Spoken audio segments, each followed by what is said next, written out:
प्रांजल ज्ञान गंगा में आप सभी का स्वागत है। हम संक्षिप्त महाभारत का पाठ कर रहे हैं, जिसमें कि वन पर्व चल रहा है। कल हमने कथा में कार्तिकेय के जन्म और देव सेनापतित्व ग्रहण के वृतांत की कथा को सुना था। आज हम श्री कार्तिकेय जी के कुछ उदार कर्म और उनके नाम के बारे में पढ़ेंगे। तो चलिए कथा शुरू करते हैं। और कथा इस प्रकार है। मार्कंडेय जी कहते हैं, राजन कार्तिकेय को श्री संपन्न और देवताओं का सेनापति हुआ देख सप्त ऋषियों की 6 पत्नियां उनके पास आईं। वे धर्मयुक्ता और व्रतशीला थीं, फिर भी ऋषियों ने उन्हें त्याग दिया। उन्होंने देवसेना के स्वामी भगवान कार्तिकेय से कहा, बेटा, हमारे देवतुल्य पतियों ने अकारण ही हमारा त्याग कर दिया है, इसलिए हम पुण्य लोक से अलग हो गई हैं। उन्हें किसी ने यह समझा दिया कि हमसे ही तुम्हारा जन्म हुआ है, अतः हमारी सच्ची बात सुनकर तुम हमारी रक्षा करो। तुम्हारी कृपा से हमें अक्षय स्वर्ग की प्राप्ति हो सकती है। इसके सिवा हम तुम्हें अपना पुत्र भी बनाना चाहती हैं। स्कंद ने कहा, निर्दोष देवी हो, आप मेरी माताएं हैं और मैं आपका पुत्र। इसके सिवा आपकी यदि कोई और इच्छा हो तो वह भी पूर्ण हो जाएगी। जब कार्तिकेय जी ने अपनी माताओं का इस प्रकार प्रिय किया तो स्वाहा ने भी उनसे कहा कि तुम मेरे औरस पुत्र हो, मैं चाहती हूँ कि तुम मेरा एक अत्यंत दुर्लभ कार्य सिद्ध करो। तब स्कंद ने उनसे कहा, तुम्हारी क्या इच्छा है? तो अग्नि पत्नी स्वाहा बोली। जो अग्निदेव है उनकी पत्नी का नाम स्वाहा है, तो वो कार्तिकेय जी से बात कर रही हैं। इस कथा में आप समझिएगा। स्वाहा बोली, मैं दक्ष प्रजापति की लाडली कन्या हूँ। बचपन से ही अग्निदेव पर मेरा अनुराग है, किंतु अग्नि को पूर्णतया मेरे प्रेम का पता नहीं है। मैं निरंतर उन्हीं के साथ रहना चाहती हूँ। तब स्कंद ने कहा, ब्राह्मणों के हव्य कव्यादि जो भी पदार्थ मंत्रों से शुद्ध किए होंगे, उन्हें वे स्वाहा ऐसा कहकर ही अग्नि में हवन करेंगे। कल्याणी, इस प्रकार अग्निदेव सर्वदा तुम्हारे साथ ही रहेंगे। स्कंद ने ऐसा कहकर फिर स्वाहा का पूजन किया। इससे उसे बड़ा संतोष हुआ और फिर अग्नि से संयुक्त हो उसने स्कंद का पूजन किया।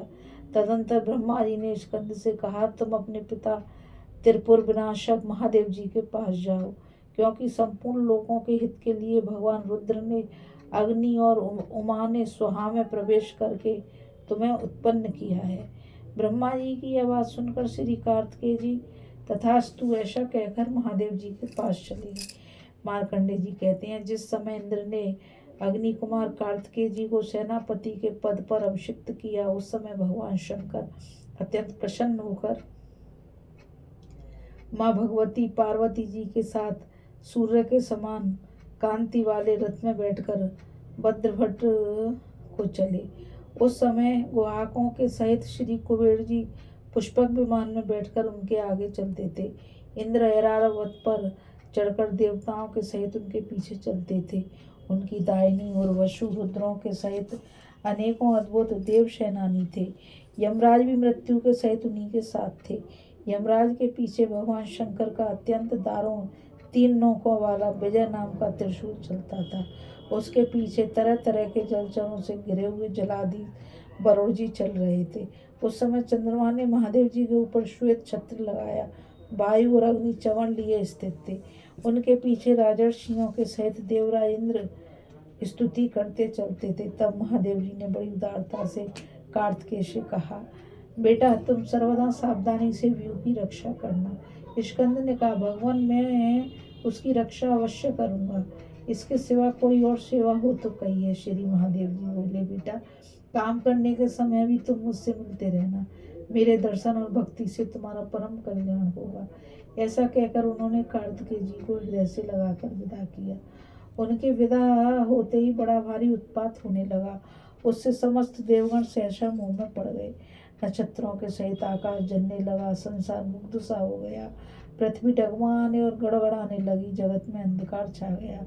इतने ही में वहां पर्वत और मेघों के समान अनेकों प्रकार के आयुधों से सजकर बड़ी भयानक सेना दिखाई दी। वह बड़ी भीषण और असंख्य थी तथा अनेक प्रकार से कोलाहल कर रही थी और विकट वाहनी सहसा भगवान शंकर और समस्त देवताओं पर टूट पड़ी तथा अनेकों प्रकार के बाण, पर्वत, शतघनी, प्राश, तलवार, परिघ और गदाओं की वर्षा करने लगी।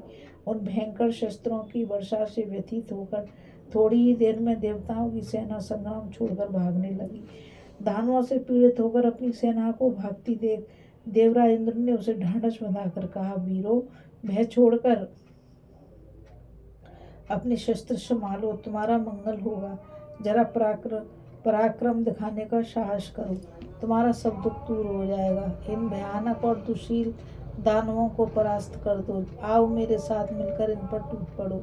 इंद्र की बात सुनकर देवताओं को धीरज बंधा और वे इंद्र का आश्रय लेकर दानवों से युद्ध करने लगे। तब वे समस्त देवता और महाबली मरुत साध्य एवं वसुगण भी शत्रुओं से भिड़ गए तथा उनके छोड़े हुए अस्त्र शस्त्र बाण दैत्यों के शरीर का भरपेट रुधिरपान करने लगे। बाणों की वर्षा से दानवों के शरीर छलनी हो गए और छितराए हुए बादलों के समान रणभूमि में सब ओर गिरने लगे। इस प्रकार देवताओं ने उस दानव सेना को अनेकों प्रकार के बाणों से व्यतीत कर डाला और उसके पैर उखाड़ दिए। इतने ही में महिष नाम का एक दारुण दैत्य बड़ा भारी पर्वत लेकर देवताओं की ओर दौड़ा। उसे देखकर देवता भागने लगे, किंतु उसने पीछा करके भागते हुए देवताओं पर वह पहाड़ पटक दिया। उसके प्रहार से 10,000 योद्धा धराशायी हो गए। फिर महिषासुर दूसरे दानवों के सहित देवताओं पर टूट पड़ा। उसे अपनी ओर आते देखकर इंद्र के सभी देवगण भागने लगे। तब क्रोधातुर महिषासुर फुर्ती से भगवान रुद्र के रथ के पास पहुंचा और उसका धुरा पकड़ लिया। यह देखकर श्री महादेव जी ने महिषासुर के संहार का संकल्प कर उसके काल रूप श्री कार्तिकेय का स्मरण किया। बस उसी समय कांतिमान कार्तिकेय रणभूमि में उपस्थित हो गए। वे क्रोध से सूर्य के समान तमतमा रहे थे। वे लाल वस्त्र पहने हुए थे, उनके गले में लाल रंग की मालाएं थीं। उनके रथ के घोड़े लाल थे। वे सुवर्ण का कवच धारण किए तथा सूर्य के समान सुनहरी कांति वाले रथ में विराजमान थे। उन्हें देखते ही दैत्यों की सेना मैदान छोड़कर भागने लगी। महाबली कार्तिकेय जी ने महिषासुर का नाश करने के लिए एक जलती हुई शक्ति छोड़ी। उसने छूटते ही उसका विशाल मस्तिष्क काट डाला। सिर कटते ही महिषासुर प्राणहीन होकर पृथ्वी पर गिर गया। महिषासुर के पर्वत के समान सिर ने गिरकर उत्तर कुरु देश का 16 योजन चौड़ा भाग रोक लिया। इस प्रकार वह शक्ति बार बार छोड़े जाने पर सहस्त्रों शत्रुओं का संहार करके फिर कार्तिकेय जी के ही हाथ में लौट आई। इसी क्रम से कीर्तिमानम कार्तिकेय जी ने अपने समस्त शत्रुओं को परास्त कर दिया, जैसे कि सूर्य अंधकार को, अग्नि वृक्षों को और वायु मेघों को नष्ट कर देता है। फिर उन्होंने भगवान शंकर को प्रणाम किया और देवताओं ने उनका पूजन किया। इससे वे किरण जाल मंडित सूर्य के समान सुशोभित हुए। तब इंद्र ने उन्हें आलिंगन करके कहा, कार्तिकेय जी, यह महिषासुर ब्रह्मा जी से वर प्राप्त किए हुए था, इसीलिए सब देवता इसके लिए तृण के समान थे। सो आज आपने इसका वध कर दिया। इस प्रकार आपने देवताओं का एक बड़ा भारी कांटा निकाल दिया है। इसके सिवा आपने और भी ऐसे ही सैकड़ों दानवों को रणांगण में गिरा दिया, जिन्होंने कि पहले हमें बड़े बड़े कष्ट दिए थे। देव, आप भगवान शंकर के समान ही संग्राम में अजय होंगे और यह आपका प्रथम पराक्रम प्रसिद्ध होगा। तीनों लोकों में आपकी अक्षय कीर्ति फैल जाएगी और हे महाभाव, सब देवता आपके अधीन बने रहेंगे। कार्तिकेय जी से ऐसा कहकर देवताओं के सहित इंद्र भगवान शिव की आज्ञा पाकर वहां से चल दिए। फिर महादेव जी ने अन्य देवताओं से कहा, तुम सब कार्तिकेय को मेरे ही समान समझना। ऐसा कहकर शिव जी भद्र बट को चले गए और देवता अपने अपने स्थानों को लौट आए। अग्नि कुमार कार्तिकेय जी ने एक ही दिन में समस्त दानवों का संहार करके त्रिलोकी को जीत लिया था। तब महर्षियों ने उनकी सम्यक प्रकार से पूजा की। युधिष्ठिर बोले, द्विजवर, मैं भगवान कार्तिकेय जी के तीनों लोकों में विख्यात नाम सुनना चाहता हूँ। मार्कंडेय जी ने कहा, यदि युधिष्ठिर आप नाम सुनना चाहते हैं तो सुनिए।